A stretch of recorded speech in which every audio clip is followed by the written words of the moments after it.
Guys welcome back to my channel. तो आपको पता है कल मैंने व्लॉग डाला था, उसमें मैंने कहा था अमृतसर जाऊंगा मैं। अगर नहीं डाला भी मैंने व्लॉग तो मैं आज डाल रहा हूँ अमृतसर का व्लॉग।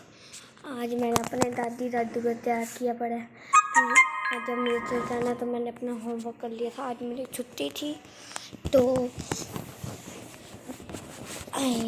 क्यों नहीं रहा, तो अभी मैं अमृतसर के लिए तैयार हुआ हूँ।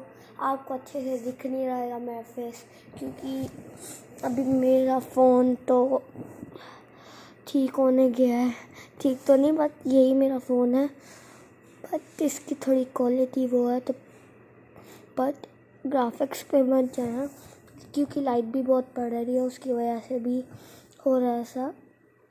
तो अभी मैं आपको थोड़ी देर बाद मैं अभी कार में मिलता हूँ आपको। Okay, bye bye bye bye friends.